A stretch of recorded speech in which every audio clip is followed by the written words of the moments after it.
Ya estamos online.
Hola, ¿qué tal? Buen día.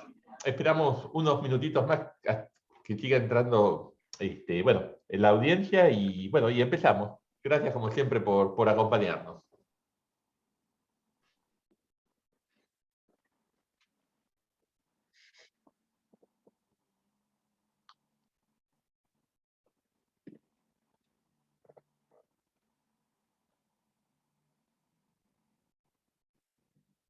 Edgardo, ¿pudiste viajar a Guatemala o estás acá, en Buenos Aires? No, estoy acá. Jamás pude viajar. Finalmente nunca pude subirme al avión.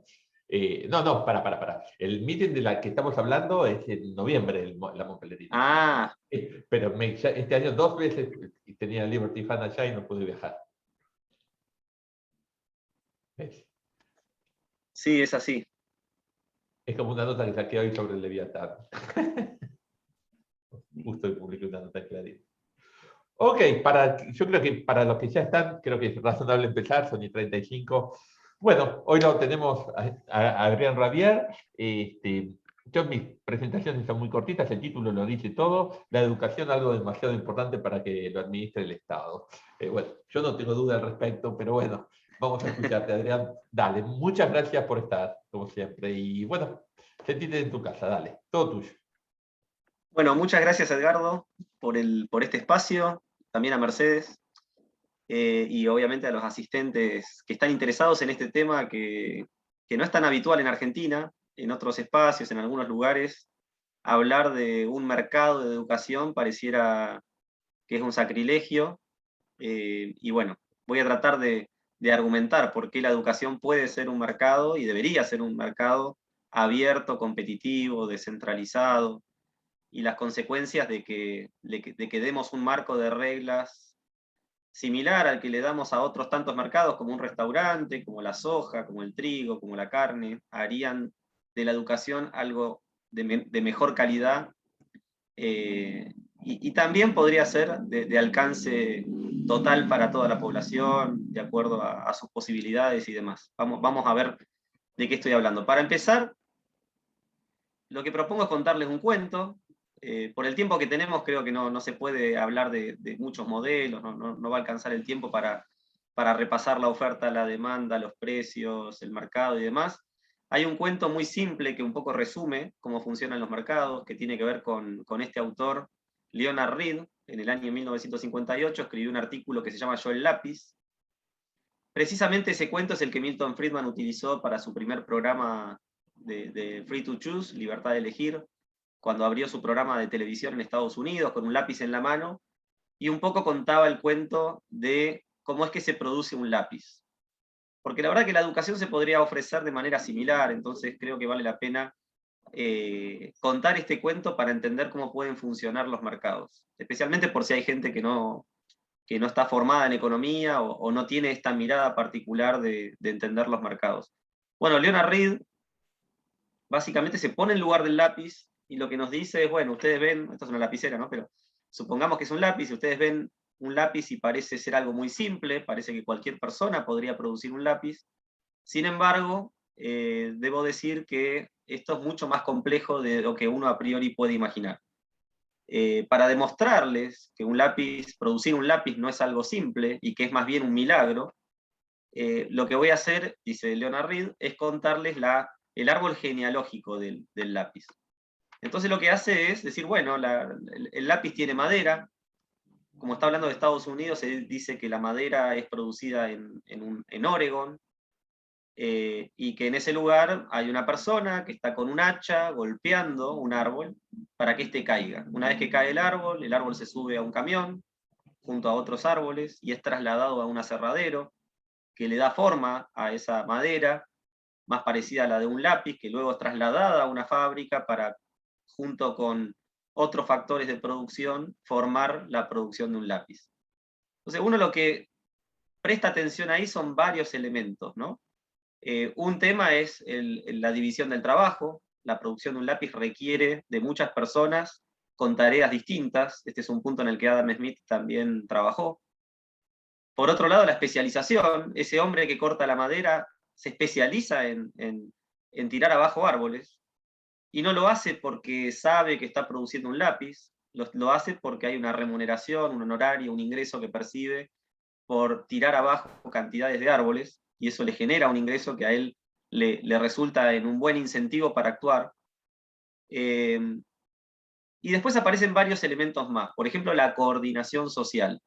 ¿Qué es la coordinación social? Que cientos de miles de personas contribuyen a la producción de cosas sin saber que están produciendo esas cosas.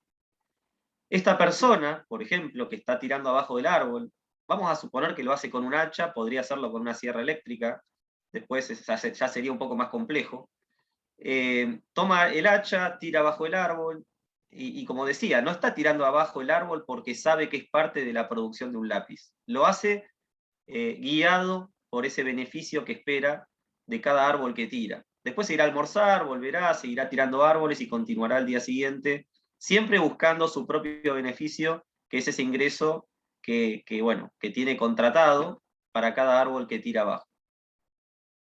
Ahora, ¿por qué hablamos de la coordinación social? Bueno, porque la gente que forma parte del proceso está coordinada.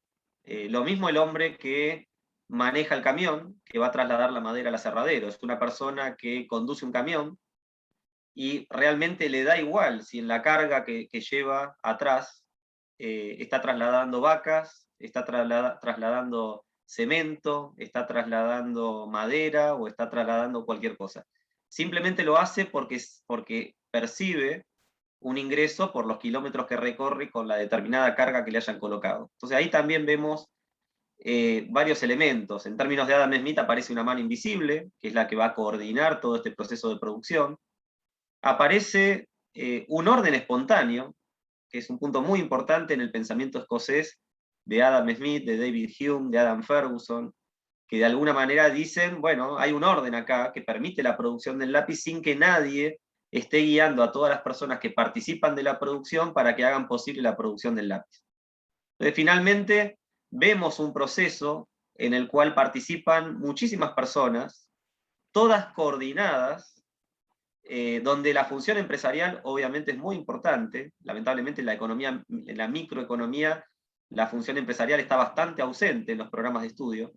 Pero bueno, acá Leonard Read le da un lugar importante, protagónico, y se permite tener en este proceso de mercado un proceso de producción entonces en el que participan una cantidad enorme de personas en lapsos de tiempo muy largos para finalmente producir el lápiz. Obviamente en el lápiz está la madera, está la pintura, está el metal, está la goma, está el grafito. Hay elementos, ¿no? Y cuando uno va al árbol genealógico de cada elemento que conforma el lápiz, empezamos a ver cantidades de personas que en distintos lugares forman estos insumos que terminan siendo parte de la producción. Bueno, así funciona el mercado. Y hay muchos ejemplos que uno podría tomar para entender que hay órdenes espontáneos, hay creatividad empresarial, hay innovación, hay conocimiento disperso, elementos que la teoría económica ha resumido muy bien y que, bueno, uno eligiendo buenos autores puede formarse en esa comprensión de los mercados.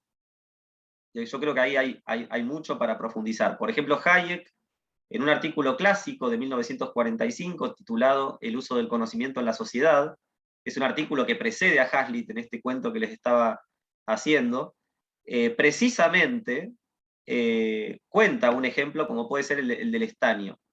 Hoy en día hablamos de la soja, del trigo, pero voy a hacer un ejemplo muy simple para resumir un poco el tema de los precios y cómo funcionan, porque después lo voy a trasladar al tema de la educación. Entonces, supongamos el mercado de la soja. Supongamos que soy un productor agropecuario, que produje una cantidad de soja y veo el precio internacional de la soja, de este commodity, y decido que no es momento de vender. Entonces tomo toda la soja, la coloco en un silo, y simplemente espero, y sigo produciendo soja, y sigo con mi trabajo, pero tengo ahí guardada una cantidad de soja. Supongamos que en otro lugar, por ejemplo China, se generó un incremento fuerte en la demanda de soja. Bueno, ese incremento en la demanda va a aumentar el precio. Supongamos que también ocurrió que en Estados Unidos, porque hubo incendios en los campos, o porque hubo exceso de lluvias, y hubo inundaciones que generaron malas cosechas, también hubo una reducción en la oferta, lo cual también hace que aumente el precio. Cuando el precio sube, tanto por aumento de demanda como también por una reducción en la oferta, lo que notamos desde Argentina, como un productor agropecuario, es simplemente que la soja aumentó su precio. Y cuando veo que el precio aumentó, encuentro un incentivo para tomar esa producción que tengo guardada en un silo y entonces abastecer al mercado que necesita esa soja que yo tengo guardada. La realidad es que yo no tengo información de qué está pasando en el mercado, si es porque aumentó la demanda en China, si hubo malas cosechas, por ejemplo, en Estados Unidos, o a qué se debe este incremento en el precio. Lo único que yo necesito saber es que el aumento en el precio me está dando una señal de que es momento de vender esa soja y yo eficientemente salgo a abastecer un mercado que lo necesita. Bueno, esto está pasando. En las últimas décadas hemos visto que China, con la enorme, bueno, con el cambio milagroso que estamos viendo en esa sociedad, hay muchas personas que ya componen clase media, que demandan cantidades de recursos. Esos aumentos en las demandas de ciertos productos están elevando los precios, cambiando precios relativos, y eso guía la producción de cantidades de productores agropecuarios, a cantidad de fábricas, que en definitiva tratan de abastecer una demanda que va cambiando. Bueno, ahí está la función empresarial, ahí está el mercado, y en definitiva uno empieza a comprender cómo funcionan los mercados. El punto importante acá, que yo creo que empieza a verse en Hayek, pero también en Stephen Thompson, en un artículo que les recomiendo publicado en Libertas 11, llamado Precios e Información, es precisamente que los precios comunican información. O sea, los precios permiten que los agentes económicos tomen decisiones como si tuvieran mucho más conocimiento del que realmente tienen. O sea, los precios no son arbitrarios, los precios son la resultante de enorme cantidad de información que ocurre dentro de los mercados. Ahora, cuando uno ve esto, básicamente puede empezar a analizar distintos mercados. Acá no tenemos tiempo de entender o explicar los fundamentos de la oferta, los fundamentos de la demanda, los fundamentos del precio, y repasar cantidades de ejemplos. Pero uno puede ver que los mercados funcionan de esta manera. Si yo voy a un supermercado y veo en las góndolas cantidades de artículos, de productos, esos productos que están ahí en la góndola no son arbitrarios, colocados arbitrariamente en las góndolas, son los que la gente compra. Si yo fuera dueño de un supermercado y de repente Mercedes me ofrece un producto nuevo, y yo, no sé, un shampoo nuevo, y yo ese shampoo lo coloco en la góndola porque soy amigo de Mercedes y quiero vender su producto, quiero ayudarla a colocarlo en el mercado, bueno, pasará un tiempo y ahí veremos el resultado. Quizás 15 días después veo que no se vendió ningún shampoo y que yo perdí la oportunidad de que los clientes que pasaron por esa góndola tomen los diversos shampoos que se venden. Entonces, básicamente la señal que me está dando el mercado, donde el consumidor es soberano, es que ese shampoo no lo quieren, que quieren el que toman siempre, el que siempre está colocado en la góndola.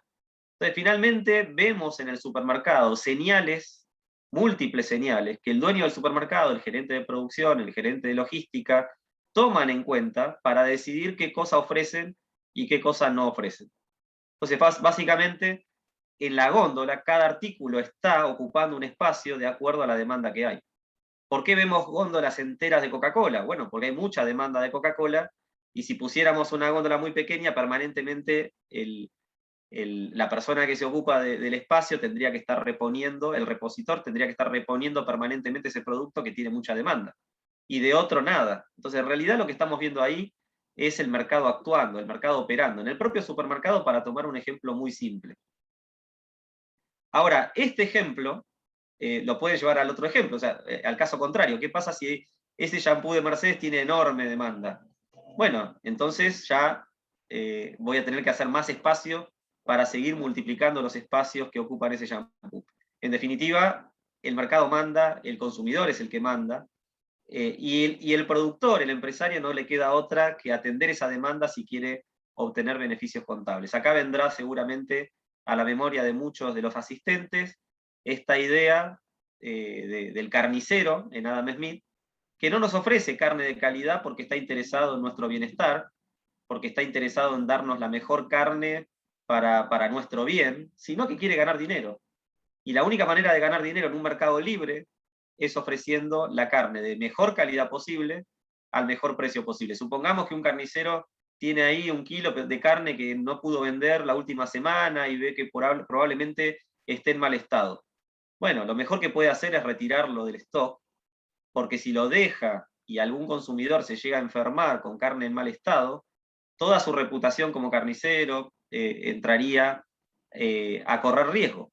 Entonces, la realidad es que en el mercado estamos obligados a operar en beneficio del consumidor, no porque nos importe cada uno de esos clientes, sino porque no hay otra manera de ganar dinero que no sea satisfacer la demanda del consumidor. Vamos al mercado educativo.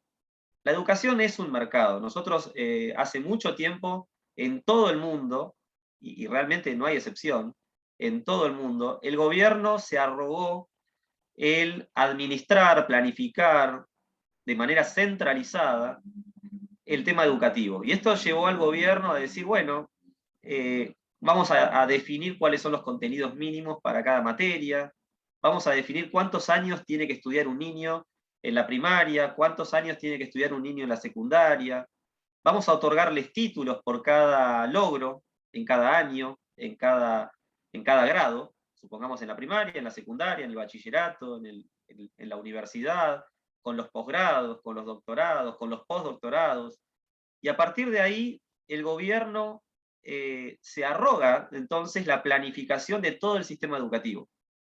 Obviamente podemos decir, bueno, hay un sistema formal y hay un sistema informal.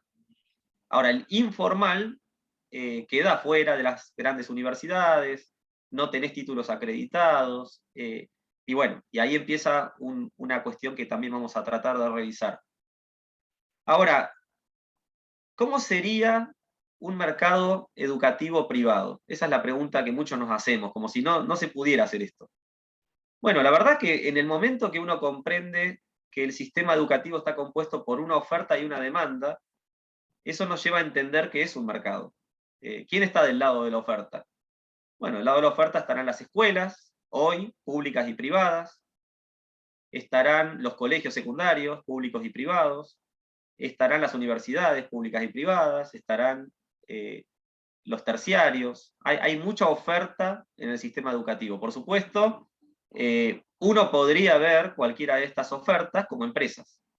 O sea, la Universidad del SEMA es una empresa, podríamos decir que es una fundación, o hablar un poco de qué tipo de organización es, ¿no? Pero en definitiva es una empresa que lo que trata de hacer es ofrecer programas educativos a clientes, a los que llamamos alumnos, que en definitiva están interesados en un proceso de aprendizaje, en un proceso de capacitación que les permita mejorar sus habilidades de cara al mercado laboral o de cara a cuestiones que son de interés para estos clientes. Pero el sistema, en definitiva, es un mercado y opera de esa manera. Si la Universidad del SEMA se encapricha en ofrecer un tipo de producto que el mercado no quiere, estará destinando recursos a pagar docentes, a ocupar aulas, que en definitiva nadie va a querer. Ahora, si de repente ofrece un programa educativo, no sé, una licenciatura en economía de alta calidad, que todos los jóvenes quieren porque ven que ahí aprenden herramientas que después podrán aplicar y vender servicios laborales a empresas, bueno, van a captar cantidades de alumnos. Y si de repente colman la capacidad del aula y sigue habiendo demanda, y bueno, abrirán un segundo grupo y un tercer grupo, y tendrán 10 grupos y comprarán otras sedes, otros edificios, y tendrán que abrir un campus para captar toda esa demanda, o subirán los precios también, ¿no? En definitiva, vemos el mercado en acción de nuevo, igual que en el supermercado, pero ahora en el tema educativo. En definitiva, Lo que vemos en la Universidad del SEMA, en cualquier colegio, en cualquier primaria, son empresarios, o deberíamos ver empresarios, que están tratando de abastecer el mercado con servicios de calidad, de la mejor calidad posible al menor precio posible. Y eso nos garantizaría una diversidad enorme para abastecer el mercado educativo. Entonces, acá se da una situación interesante, donde tendríamos una enorme demanda de servicios educativos, de procesos de capacitación, en cantidades de temas, incluso que nos exceden hoy, y una oferta de cantidades de escuelas, colegios, universidades, o todos los agentes que operan, con libertad de entrada, donde cualquiera podría decir, bueno, yo a partir de ahora tengo una universidad, y vendo un tipo de programa educativo.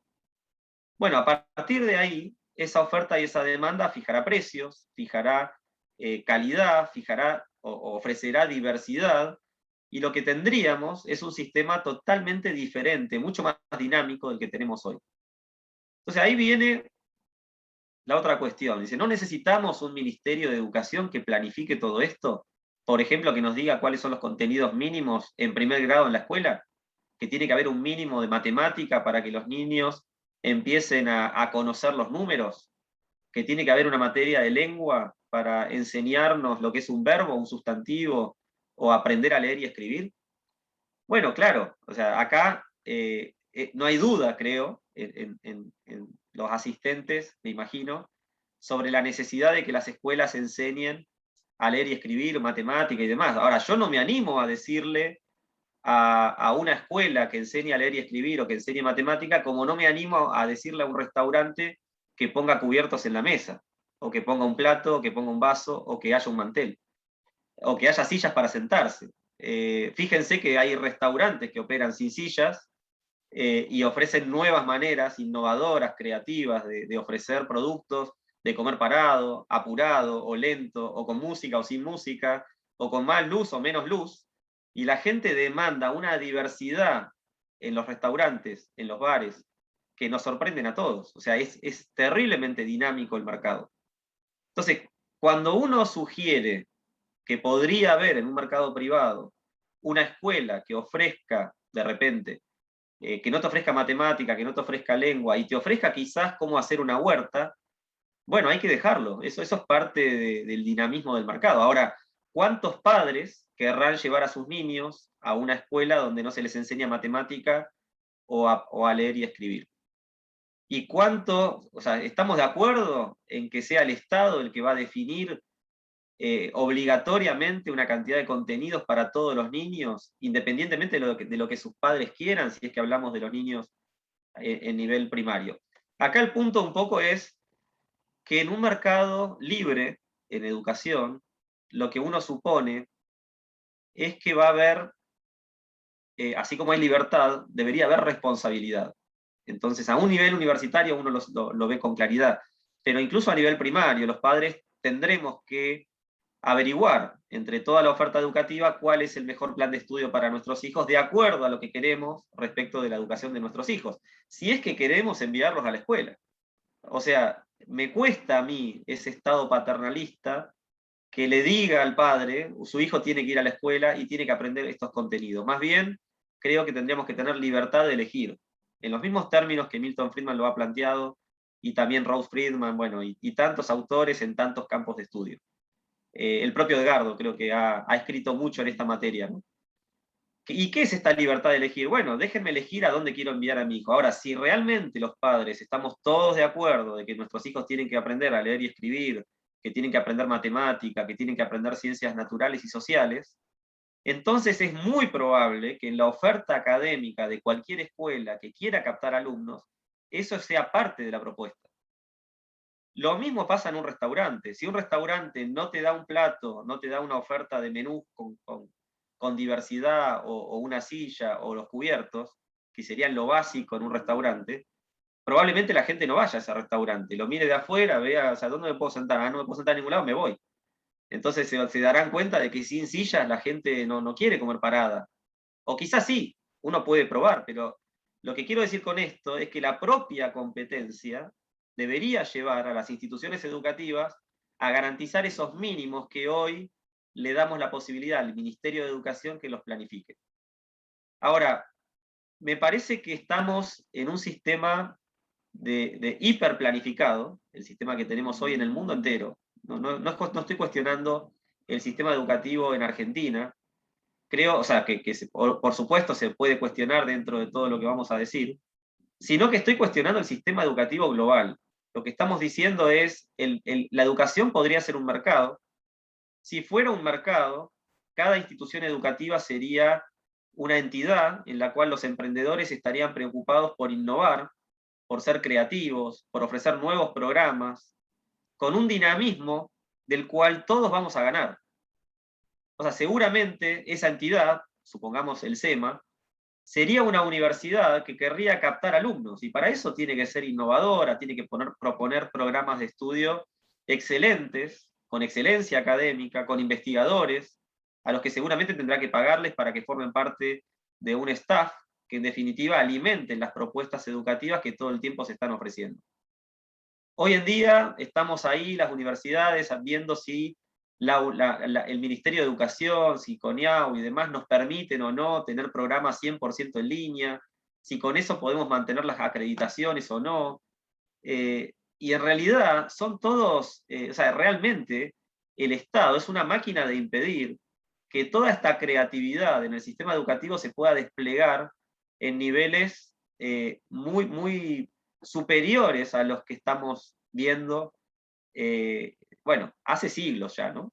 No es un problema del año 2021, es un problema de hace siglos. Por suerte, la pandemia, una de las cosas que nos ha dejado es esta tecnología, que por supuesto existía hace décadas.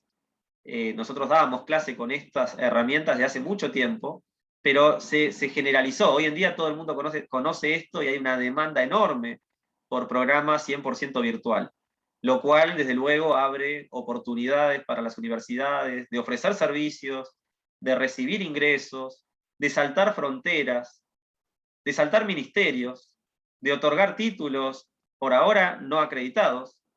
Seguramente en breve no le quedará otra a los ministerios de educación que hacer.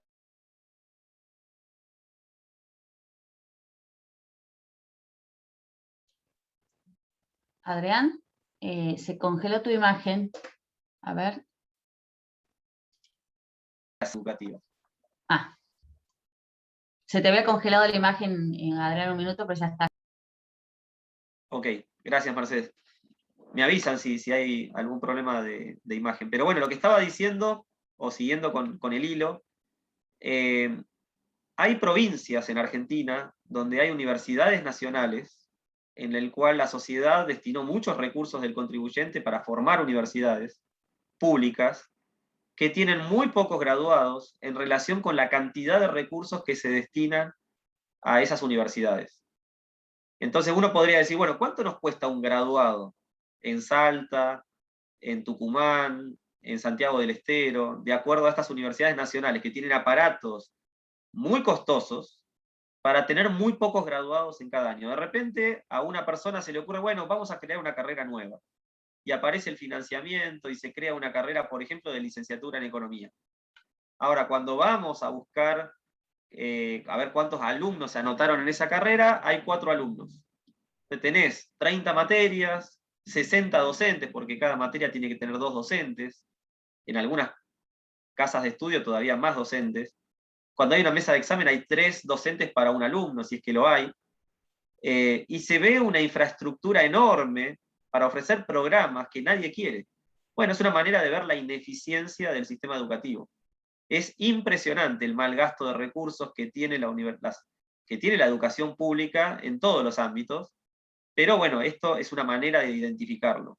No sé, yo recuerdo la Universidad de Salta, que alguna vez Guadani, creo que era, una de las personas en Argentina que se dedica a temas educativos y siempre mira el presupuesto y la cantidad de graduados, y hace algunas cuentas, nos dice que un graduado de una universidad pública en Argentina es tan costoso como haberlo enviado a Harvard para que estudie gratis.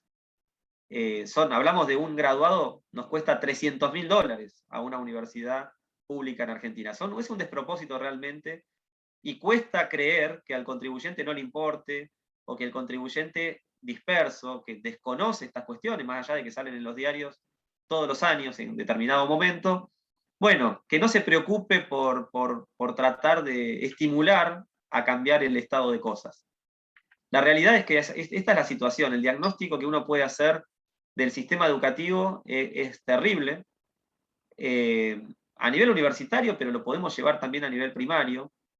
Se presta a dos problemas, volviendo ya a un par de cuestiones técnicas o más científicas, que las identifico con dos autores, con Hayek y con Buchanan. Voy a empezar por Buchanan. James Buchanan nos habla del public choice, o la escuela de la elección pública, y básicamente nos habla de los incentivos. Bueno, si la educación está en manos del Estado, de repente puede ocurrir que tengamos procesos de adoctrinamiento importantes. ¿Por qué? Porque los incentivos no son generar ingresos y satisfacer las necesidades del consumidor. Básicamente, el sistema educativo baja línea, el sistema educativo en manos del Estado baja literatura, bibliografía. De repente, si a un presidente de turno, como puede ser Cristina Kirchner, le cae bien Felipe Piña, y el revisionismo histórico de Felipe Piña enseña en todas las escuelas ese revisionismo histórico y se adoctrina a los docentes para enseñar una manera de entender la historia donde figuras importantes pasan a ser el diablo y figuras que realmente eran muy polémicas pasan a ocupar lugares destacados de la historia. Ahora, no es un proceso espontáneo, sino más bien la bajada de línea de que si querés pertenecer al sistema educativo político, público, entonces tenés que adaptarte a esa propuesta que viene bajada del Ministerio de Educación con un grupo de expertos, llamémoslos, que en definitiva definen qué contenidos mínimos, qué contenidos bibliográficos van a recibir todas las personas. Realmente es muy curioso, ¿no? que nos estén formando de esta manera. Yo lo sufro realmente con mis hijos viendo la bibliografía que aprenden respecto de cantidades de temas. Algunos muy sensibles, como puede ser el tema de los años 70, en la cuestión militar, y a otras cuestiones modernas también. O sea, muchos recordarán aquel libro de Perón, de que Perón te ama, ¿no? El niño tenía que leer cuestiones donde básicamente se adoctrinaba a los niños o a los padres a través de los niños para llegar a ofrecer un mensaje respecto de el peronismo y demás, con propaganda política en los libros de texto y demás. Bueno, esto es propio de una cuestión de incentivos. Esto no podría pasar en una escuela privada porque automáticamente habrá padres que retirarán a los niños de esos colegios y buscarán otros.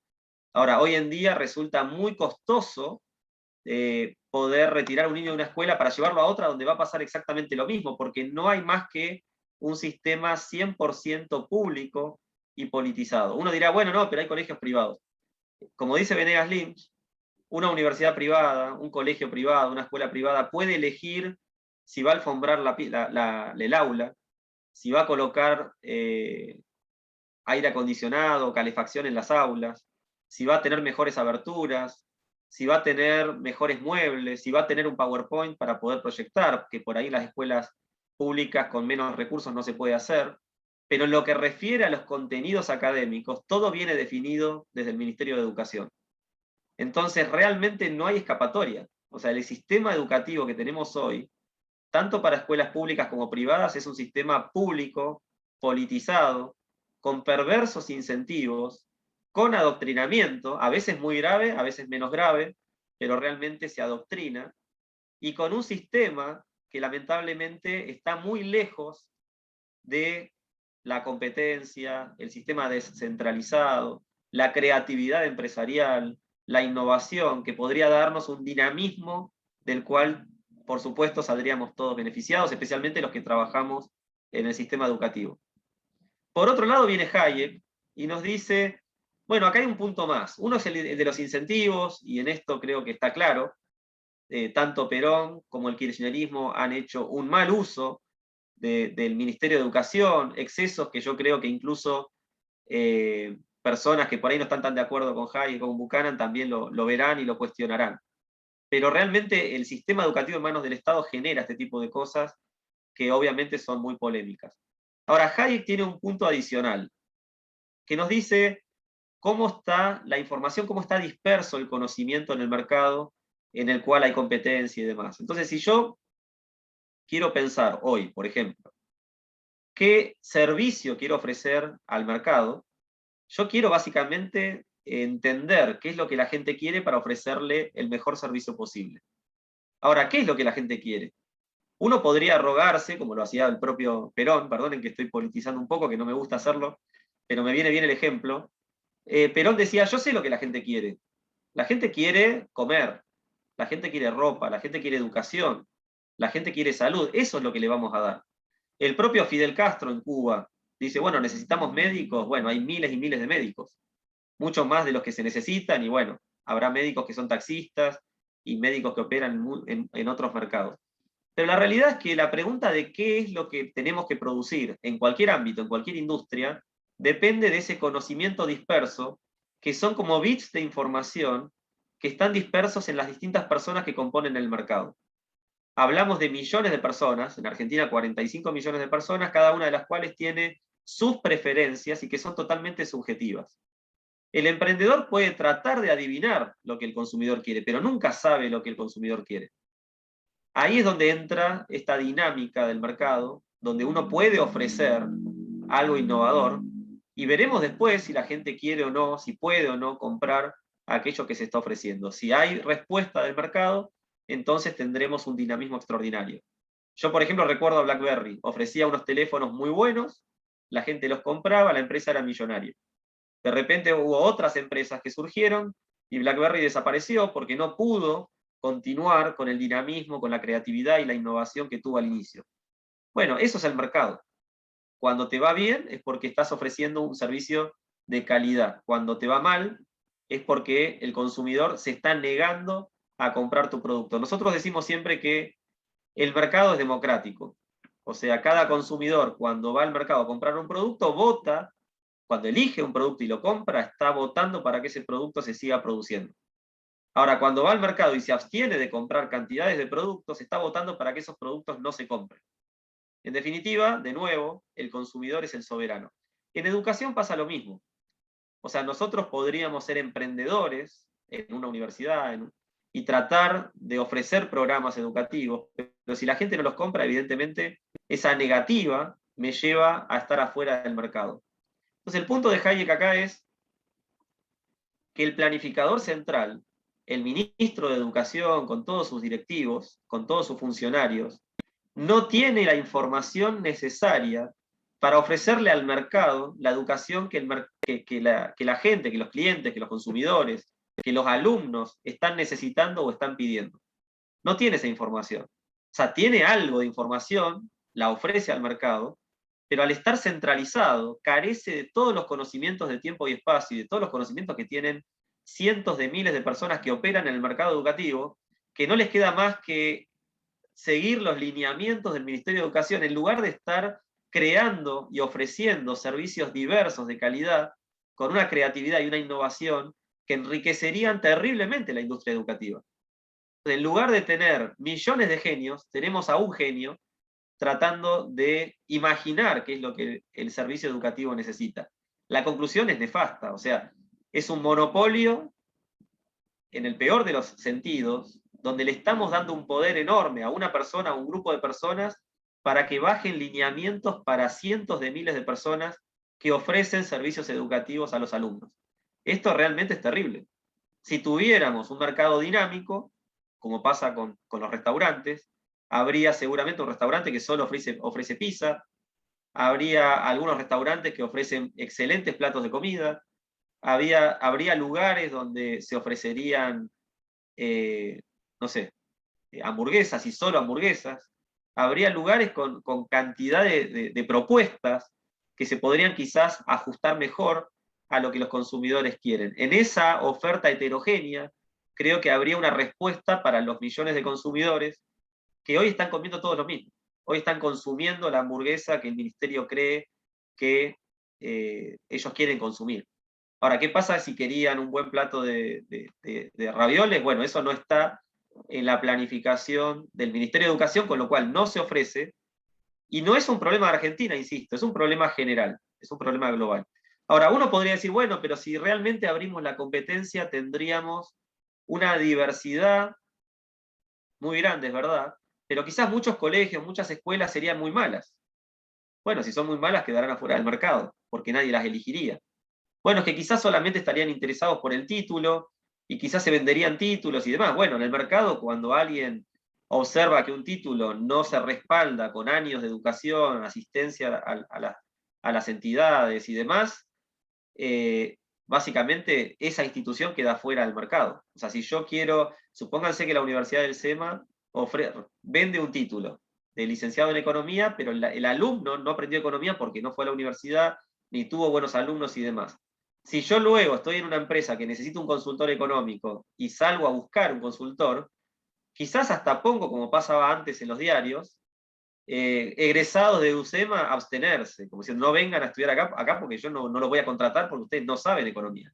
Obviamente este no es el caso de la Universidad del SEMA, que forma excelentes economistas que son demandados en el mercado laboral, pero quiero decir, si realmente hay entidades educativas de mala calidad, entrarán en listados negros, donde nadie después querrá a esos profesionales, si hablamos del mercado universitario, y además se les cerrarán puertas y demás, con lo cual, de nuevo, en un mercado competitivo, con información, habrá padres buscando propuestas de las mejores entidades. Ahora acá viene también la cuestión de la calidad educativa. ¿Cuánta calidad buscamos y cómo certificamos la calidad?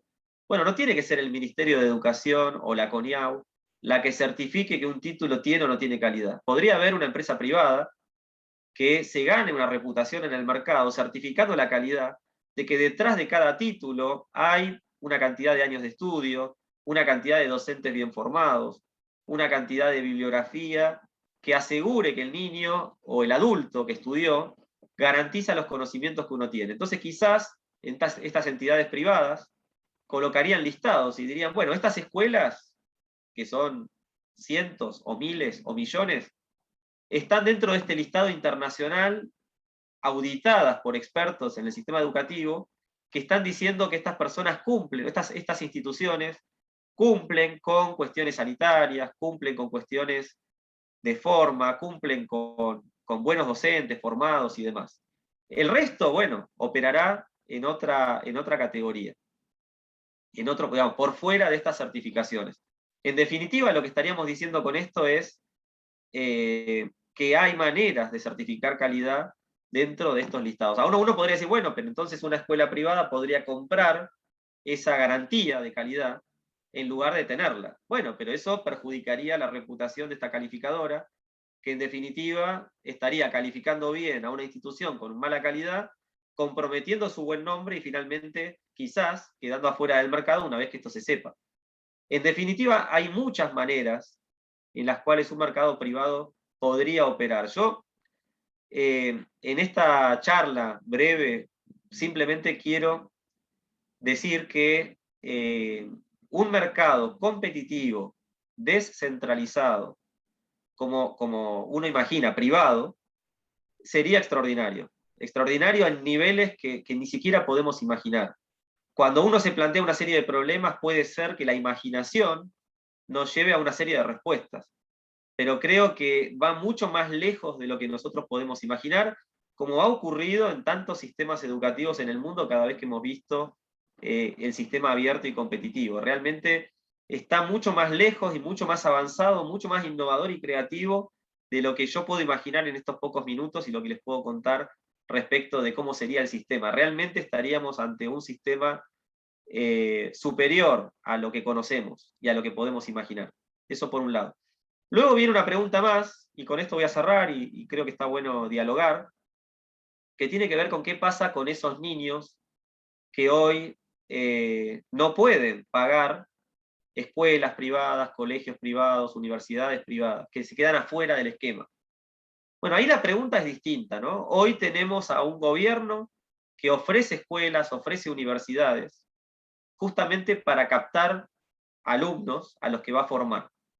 Bueno, pero ahí ya no es un problema de financiamiento. Cuando aparece el Ministerio de Educación y planifica centralizadamente el sistema educativo, el problema es otro, que es, creo yo, el principal problema. Ahora, si tuviéramos un sistema educativo privado, descentralizado, sin este Ministerio de Educación, entonces tendríamos creatividad, innovación, oferta en diversos niveles, También tendríamos diversos precios, seguramente habrá universidades muy caras y universidades más baratas, habrá colegios muy caros y colegios más baratos, pero estoy seguro que el sistema sería muy superior al actual. Y luego cada consumidor tendrá que ver a cuál de todos esos sistemas educativos pueden aplicar. Entonces, ¿qué pasaría? Bueno, seguramente ¿qué pasa? Hoy cuando pensamos en un colegio privado, una universidad privada y demás, parecen ser muy caras. Pero claro, esos colegios privados tienen que diferenciarse de la oferta pública y para hacerlo terminan invirtiendo más recursos y finalmente ofrecen un diferencial a un precio diferencial. Ahora, si realmente tuviéramos un mercado privado y toda la demanda que hoy se vuelca al sector público se volcara a este sistema competitivo, la demanda sería tan grande que los precios bajarían y realmente tendríamos sistemas educativos mucho más económicos de lo que hoy conocemos como un sistema privado. Por ejemplo, si la Universidad de Buenos Aires no existiera o fuera privatizada, los cientos de miles de personas, millones de personas que estudian en la Universidad de Buenos Aires, irían a estudiar a las universidades privadas. Con esa enorme demanda los precios bajarían. Bajarían porque la oferta también se tendría que adaptar a una demanda totalmente diferente. Bueno, eso es parte del imaginar. Ahora, ¿qué pasaría entonces con el niño de 6 años que no puede pagar la escuela? Ahí Milton Friedman ofreció este esquema de vouchers educativos, donde básicamente se dice, bueno, ya no hay un Ministerio de Educación planificando, ahora tenemos diversidad, competencia, calidad, diversos precios y demás, pero al niño que no puede pagar y cuyos padres están desempleados y demás, el Estado, en lugar de darles dinero, les va a poder dar un cupón que equivale a una cantidad de dinero, y ese padre con ese niño se presentará a la institución educativa que quiera a decir, bueno, yo quiero que mi niño estudie aquí, mi hijo estudie aquí, y voy a pagar con este bono del Estado.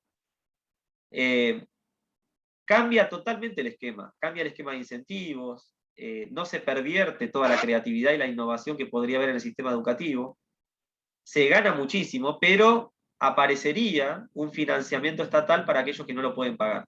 De esta manera se garantizaría, con la propuesta de Friedman y los vouchers educativos, que todo niño pueda estudiar.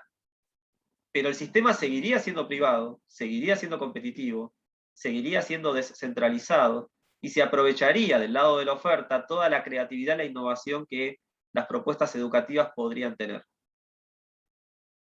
Por supuesto, habrá padres que tienen capital, bueno, a personas que tienen un determinado nivel de ingreso y demás, no habría que ayudarles con estos cupones. O sea que también se limitaría mucho la ayuda a estas personas. Yo soy graduado de la UBA y siempre cuento que no conocí un compañero en la Universidad de Buenos Aires, eso quizás fue mi experiencia, ¿no?, que no pudiera pagar la Universidad de Buenos Aires. La mayoría de los alumnos que estuvieron conmigo en el aula eran del interior del país, muchos de ellos tenían departamentos alquilados, tenían automóvil, tenían buena calidad de vida, y sin embargo iban a la universidad pública porque la UBA hoy rankea primera a nivel latinoamericano y tiene un nombre ganado que certifica de alguna manera que hay calidad educativa detrás.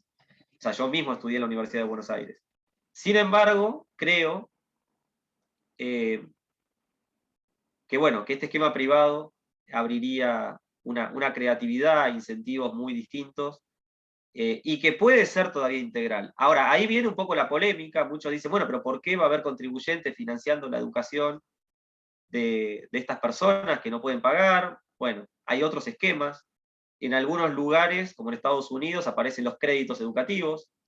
Si, bueno, querés estudiar en la universidad, así como pedimos un crédito para comprar un auto o una casa, podríamos tomar un crédito para financiar estudios universitarios. Entonces, ahí, a nivel universitario, se podría financiar. Hay universidades que a alumnos con buenos promedios les dan becas. Hay instituciones o fundaciones de gente que podría tranquilamente abrir escuelas financiadas por padres que pueden, para que niños que no pueden pagar puedan estudiar. También esas iniciativas se multiplicarían en un mercado privado. Realmente hay muchas maneras de ofrecer posibilidades de estudio a los niños, como lo hubo en el pasado. La historia argentina también tiene muchas de estos esquemas de donación o de fundaciones sin fines de lucro financiadas por empresarios, por empresas que quieren ayudar a la gente para que puedan acceder a posibilidades. O sea, yo no descartaría la ayuda de personas que quieren colaborar, no descartaría los créditos educativos, y en cualquier caso siempre está la alternativa de los vouchers educativos como para garantizar que todas las personas tengan la posibilidad de estudiar. Bueno, traté de lanzar cantidades de ideas que me han surgido en torno a esto. Yo no soy especialista de este tema, no he trabajado mucho el tema de educación. Alguna vez escribí un trabajo sobre el financiamiento de la educación superior, donde escribí algunas de estas cosas, pero a diferencia de Edgardo, no es mi tema de especialidad. Me convocaron, me invitaron a hablar de esto y bueno, quería ofrecerles algunas de estas reflexiones, espero que sirvan. Y bueno, los invito a preguntar para ver qué preguntas tienen o reflexiones para que podamos dialogar también e interactuar un poco. Adrián, ¿tu trabajo está en algún lado? Perdón, Mercedes, no se escuchó. Adrián, la página de SEADE o... A ver, ¿me escuchás ahí? Voy a apagar Ahora la sí. cámara porque tengo internet mal. El trabajo que comentaste, ¿está subido a la página de SEADE o disponible en alguna red tuya? Este que dijiste recién de financiamiento educativo. No sé si está, ya te lo digo, me voy a fijar un segundo. La verdad que es Bueno, en todo algo que caso, escribí si lo cuando encontrás, yo se lo puedo pasar a los... creo que fue hace más de 20 años que lo escribí. Fue el primer ensayo que escribí. Claro. Está publicado en un libro que es Soluciones... no está.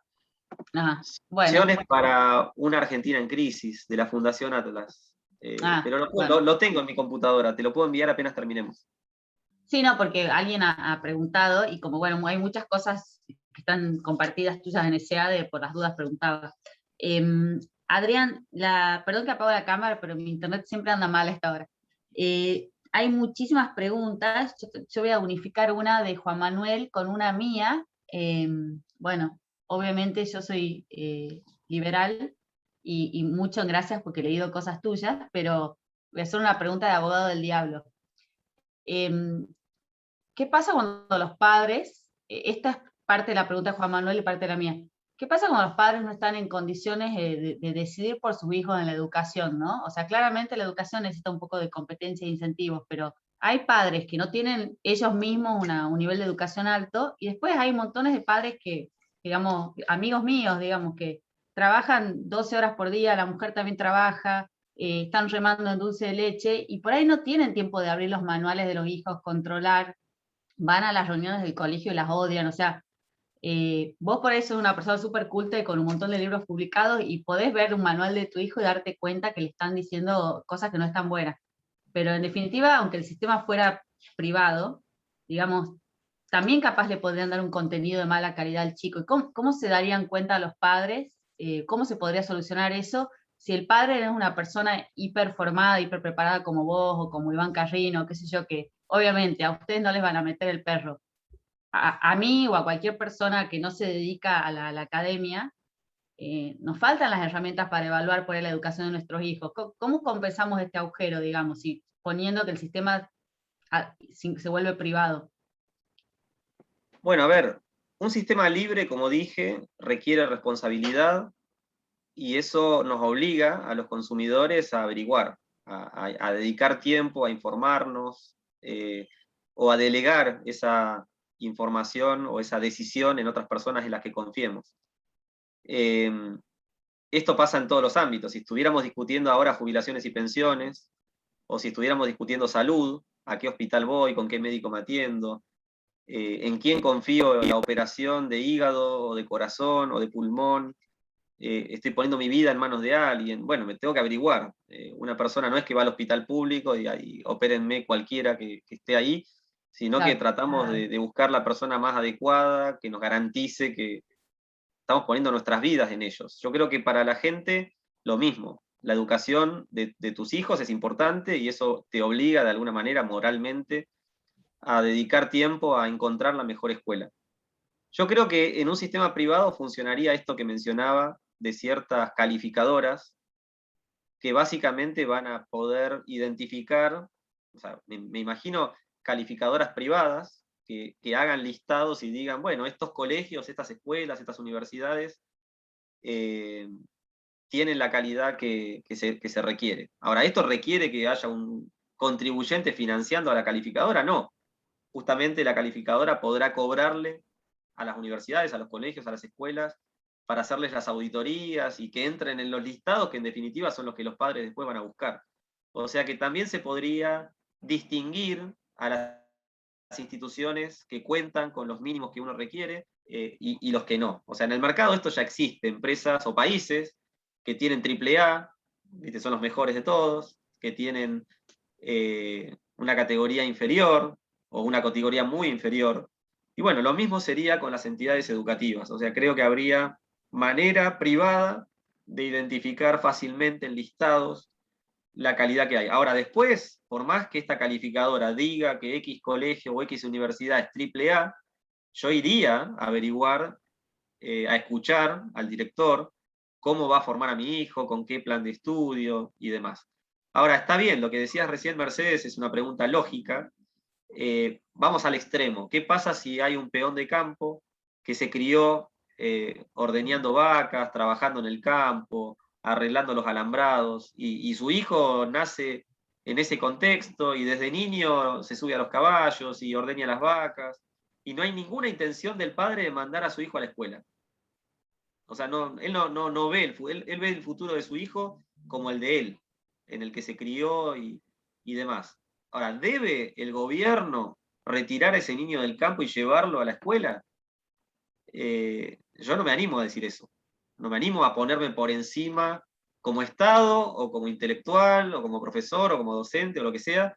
No me animo a ponerme por encima de la voluntad del padre respecto de cuál es el camino que el niño tiene que tomar. Por supuesto, somos víctimas o somos resultado un poco de lo que nuestros padres deciden por nosotros desde niños. Ahora, no quiero un Estado paternalista que esté arriba de los padres decidiendo por ellos. Ahora, sí creo que podrían surgir personas en el marco de organizaciones sin fines de lucro que se acerquen a los campos a aconsejar a ese padre. Mirá, por ahí tu hijo quiere elegir otro camino, por ahí estaría bueno que tengamos una escuela rural que se acerque. De hecho, en estos lugares, pueblos donde hay campos y demás, surgen escuelas rurales donde lo único que prevalece ahí, más que el dinero del gobierno, es el buen corazón de algunas personas que tienen esa vocación por formar alumnos de campos rurales donde quieren cambiar vidas. Y esta gente abre una escuela en el lugar más insólito para formar gente. Y bueno, quizás hoy, es más, hoy en día esto es un debate que ya ha pasado. Hoy en día con las tecnologías, con internet, uno puede aprender en casa, de mil maneras. Entonces me cuesta mucho pensar que realmente el Estado debería pensar cómo resolver estas cuestiones. Más bien me parece que el mercado tiene incentivos múltiples para resolver estos pequeños problemas que, ojo, pueden existir todavía hoy en la situación en la que estamos. Pero sin duda en un mercado privado, donde se reduce el paternalismo del Estado, habría más incentivos privados por resolver la cuestión y se despertarían personas que hoy están dormidas para resolverlo. Y Adrián, también voy a ser de abogada del diablo, de nuevo. ¿No será que por ahí el problema es, y te lo pregunto también como porque vos sos padre, ¿no será que el problema, más allá del Estado versus privados de la educación, es que el sistema está atrasado y no está captando las señales del trabajo? Porque, a ver, si te metes en LinkedIn, la mitad de las búsquedas son de cosas que la mayoría, digamos, y capaz que esto me genera mucha antipatía interna, pero uno en LinkedIn, las búsquedas que ve no tienen nada que ver con lo que estamos viendo, que estamos dando a las universidades o estudiando nosotros mismos en las universidades, porque uno sigue estudiando toda la vida, digamos, y capaz que al padre de un chico como los hijos de tu edad, los chiquitos que tenés vos, digamos, también ves que lo que está aprendiendo tu hijo en el colegio no tiene nada que ver con lo que vos necesitas de un empleado. O sea, capaz que el sistema educativo es lo que hay que tirar a la basura, no al Estado o al privado, sino el sistema está divorciado de la realidad. No sé, te lo pregunto, vos sos padre, sos profesor y trabajás también, no sé, por ahí lo ves, no tengo idea, pero capaz que es el sistema que está mal concebido, totalmente mal concebido, divorciado del mercado. Bueno, sin duda que el sistema educativo no está actualizado respecto de la demanda, porque hay una planificación central que impide que sea todo lo flexible que el sistema podría ser. Sin embargo, yo veo un sistema muy atrasado, como bien decís, que ofrece algo muy pobre, pero afortunadamente veo también un sistema muy dinámico en YouTube, por decir un ejemplo, ¿no? Pero obviamente YouTube es un elemento de miles que están surgiendo, que complementan la escuela, que complementan el colegio, que complementan la universidad, y que también son un proceso de aprendizaje. O sea, un alumno que quiera aprender algo hoy no espera que el maestro se lo enseñe, se mete en YouTube, busca, aprende, y están los niños en un proceso de aprendizaje que excede muchísimo lo que se le enseña en la escuela. Permanentemente el alumno, que por ejemplo en estos días puede escuchar a Milei, por citar a una persona, hablando del Estado, hablando de los impuestos, hablando de cantidades de cosas, y el alumno que recibió toda esa formación a través de YouTube o de un programa televisivo o del cable o de donde sea, incluso Netflix con películas que muestran la historia de McDonald's, la historia de Apple, donde se ve la función empresarial, es todo educativo. O sea, los canales por los cuales aprendemos obviamente son múltiples. Ahora, de todo eso que aprendemos, luego lo podemos llevar al aula, el alumno, ¿no? El joven de 14 años, escucha todo esto, lo lleva al aula e interpela al docente, decir, bueno, pero ¿por qué decís esto si esto es distinto? Y el docente tiene que tener esa capacidad de mente abierta, de entender que el alumno viene con una formación, con un estudio, con cosas que escucha de todos lados, que muchas veces hacen al docente, por su pobre formación, sentirse muy incómodo en el aula. Bueno, esto va a ser cada vez más recurrente, en la universidad es todavía más grande esta situación. Ahora, por eso también es importante que el alumno, el docente que se presta a ser parte del programa educativo, tenga la apertura, fomente el espíritu crítico en sus alumnos, fomente el diálogo, aprenda de los alumnos. Y esto no es algo muy común, porque venimos de un sistema en el cual el docente baja línea. Bueno, acá se está proponiendo algo muy distinto y es lo que a mí me da esperanza. El otro día vimos ese video de alguien discutiendo si Macri o el kirchnerismo y un alumno interpelando a la profesora que se revolvió loca. Bueno, básicamente tiene que ver con su formación pobre, que en definitiva la lleva a salirse de quicio por el contexto de la situación en la que se enfrentó a un alumno que le cuestionaba algunas cosas. Bueno, esto es común en las aulas, no solo en Argentina, en muchos lugares, y tiene que ver con lo mal que está el sistema educativo.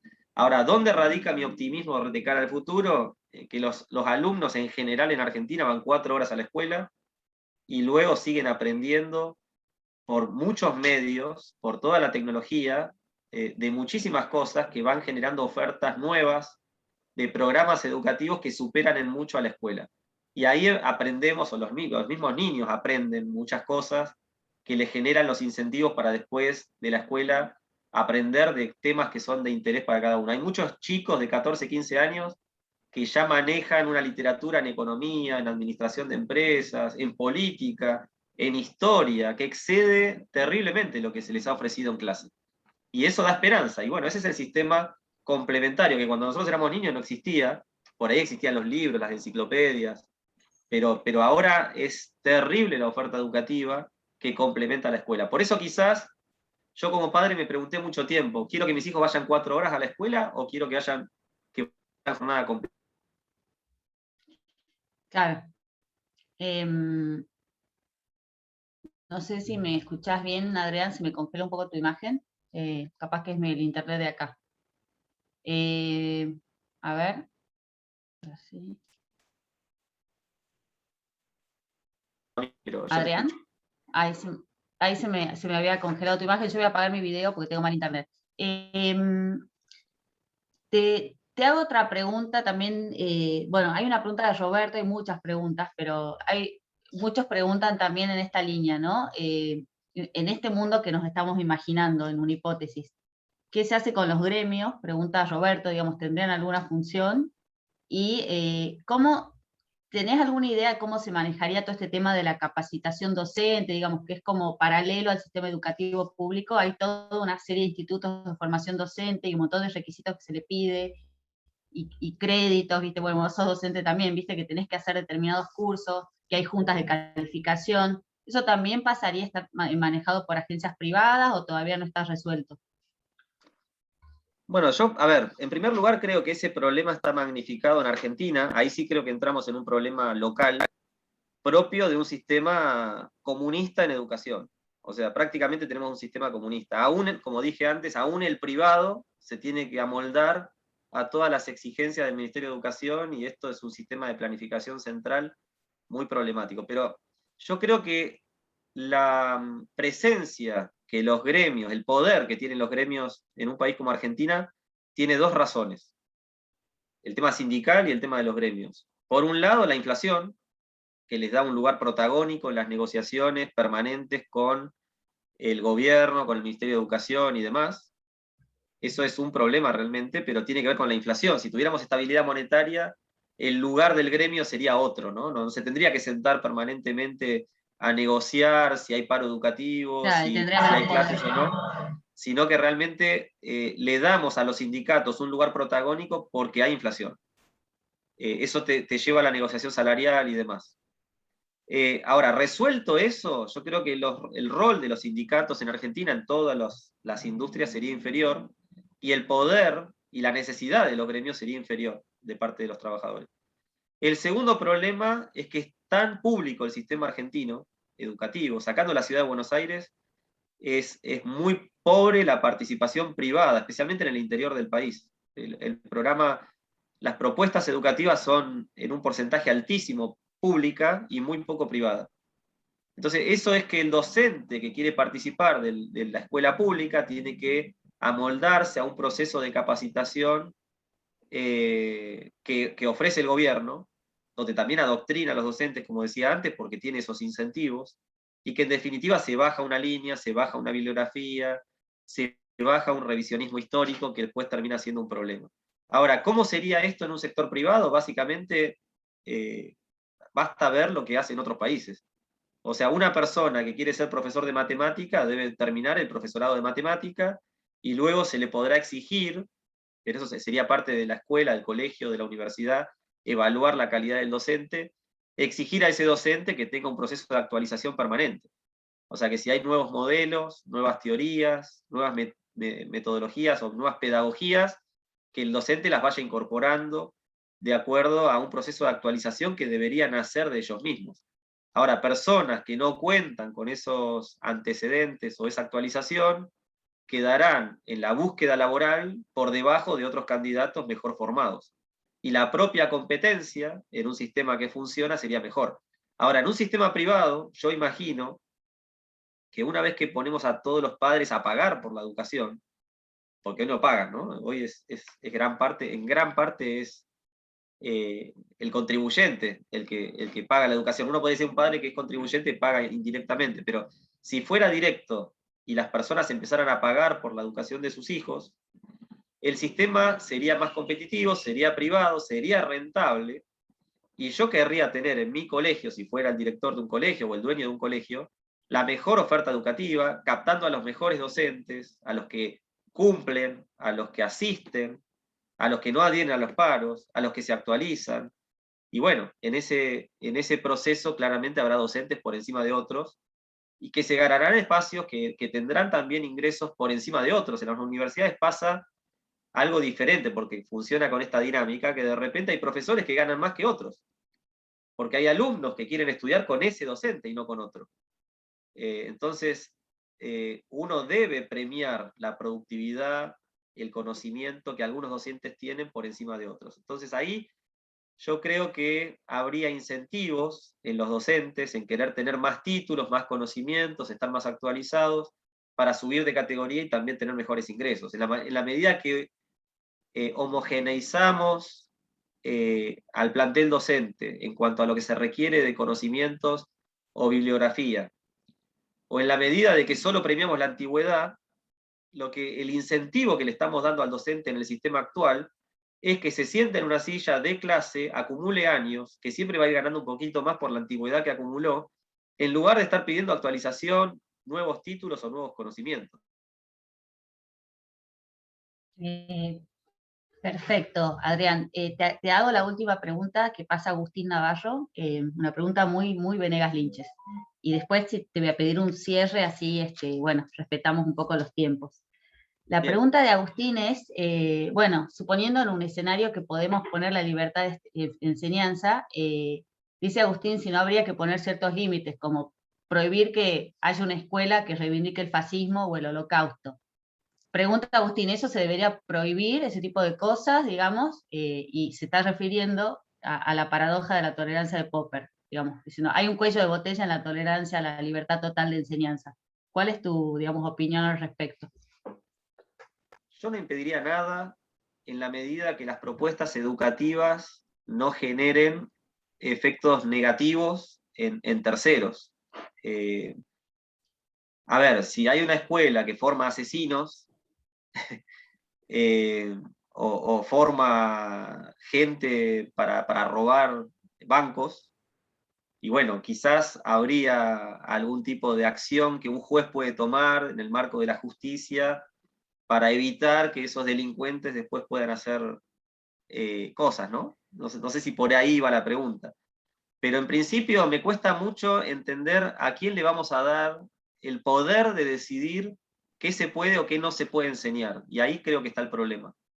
Yo no puedo concebir que una persona, llamada ministro de Educación, o un grupo de personas, funcionarios en el sistema educativo, puedan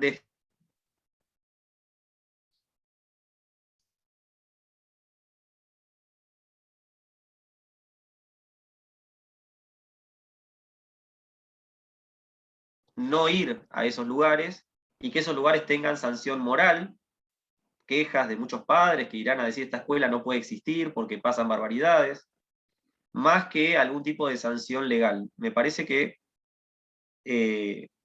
poner a una persona en el poder de decidir esas cuestiones es muy peligroso para la sociedad. Eso no quiere decir que si en esas escuelas pasan cosas que no se deban dentro de un marco bueno, de buenas costumbres, tenga que ser sancionada por la justicia como se deba. Y bueno, y como cierre, hay un video que me gustaría pasarlo, pero obviamente consumiría tiempo, que seguramente lo vieron, donde hay un joven que muestra un teléfono y dice, bueno, este era un teléfono de antes, ¿no? Y te muestra un teléfono negro, donde uno discaba y demás. Y este es un teléfono ahora, y te muestra un Apple extraordinario. Después te dice, bueno, esto era la comunicación, fíjese cómo cambió. Estos eran los aviones, eran las carretas de antes para transportarse, ahora tenemos estos automóviles. Y muestran de alguna manera cómo se modernizó la industria automotriz o la telefonía. Ahora, fíjense el aula, cómo era hace 300 años, y sigue siendo igual que ahora. Los chicos en línea, digamos, acomodados para escuchar al docente. Ahora, veo ese planteo como un diagnóstico de que realmente tenemos que cambiar algo en el sistema educativo, pero no veo en el video una solución. Y creo que la solución para darle creatividad, actualización, modernización, creatividad, innovación, etc., la única manera es con el mercado. Es permitiendo, en un marco de reglas acorde, tener incentivos adecuados para que esto cambie. Yo creo que ya está cambiando, y a pasos agigantados, con propuestas educativas complementarias de la escuela, el colegio y la universidad, que le están dando a la gente oportunidades de formación que ya saltan fronteras, que ya capacitan, que ya se actualizan, y es extraordinario lo que está ocurriendo. Yo veía hace poco el tema este del Big Data, ¿no? Nosotros nos sentemos en una computadora y cliqueamos para ir de vacaciones a las cataratas del Iguazú, por ejemplo, y vemos que al día siguiente estamos mirando un mail, aparece cataratas, te ofrezco un hotel, alquilas un auto, te ofrecemos... Es como que el sistema entendió que te querés ir a las cataratas y a partir de ahí te ofrece miles de paquetes complementarios con tu búsqueda. Bueno, evidentemente nos dimos cuenta, o los emprendedores se dieron cuenta, que la gente cuando cliquea en distintos lugares está mostrando, revelando preferencias respecto de lo que quiere. Si busco una mesa ratona para el living, en Internet, automáticamente empiezan a aparecer todas ofertas de nuevas mesas ratonas con miles de financiamientos, propuestas, calidad, colores. Bueno, es el mercado en acción. Yo creo que todo eso generó de repente que un especialista en la materia abra una maestría en Big Data. Y es un ejemplo, ¿no? Porque esa maestría puede ser una maestría y requerirá de todos los procesos de acreditación de CONIAU, Ministerio de Educación, lo que lo hace muy burocrático y demás, o puede ser un diploma, una diplomatura en Big Data, que en definitiva ofrece a mucha gente qué es esto del Big Data y cómo lo puedo aprovechar en mi negocio para hacer más dinero. Bueno, lo que quiero decir con esto es, ya el sistema educativo está mirando qué es lo que la gente quiere y ese dinamismo está teniendo una respuesta por fuera de la planificación central del sistema educativo, y ahí es donde veo que el Estado no puede hacer nada. Esa es la ventaja. Así como Bitcoin está ofreciendo una moneda que va por afuera de los estados, así como, bueno, comenté estos ejemplos, creo que en el sistema educativo hay una enorme oferta, no certificada, si se quiere, que se está promoviendo para formar gente a la que ya no le interesa la acreditación, no me interesa el título del ministerio con la aprobación. Bueno, eso es lo que me da esperanza de que realmente vamos a presenciar un cambio y un dinamismo en el sistema educativo, a pesar de todo lo que los ministerios hacen. Creo que hay que darle más espacio a todo eso, y bueno, ahí creo que está el cambio y por eso me vuelvo muy, muy optimista de cara al futuro. Bueno, gracias Mercedes por el espacio, gracias a los asistentes, espero que haya Gracias, servido. Y bueno, gracias dialogamos. Adrián, es un placer.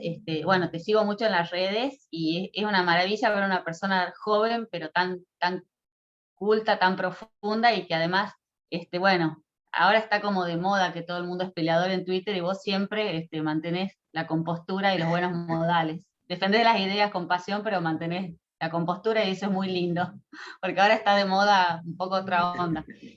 Muchas gracias, Adrián. Bueno, les recomiendo a todos seguir a Adrián sus artículos, sus libros. Tu libro de la economía de la Escuela Austríaca de los Pensadores lo tengo en la mesa y lo abro todo el tiempo, sobre todo ahora que los hablan de ellos en la tele. Y bueno, les cuento a todos que la próxima disertante va a ser otra joven brillante como Adrián, que es Antonella Martí. En breve va a estar colgado toda la información en la web del SEMA para que se anoten. Muchísimas gracias, Adrián, por tu tiempo. Espero verte pronto. Gracias, Siempre Mercedes. un gusto. Y Hasta bueno, luego. espero algún día ser alumna tuya. Ese es mi próximo pendiente. Gracias a todos por venir. Hasta luego. Gracias, hasta luego.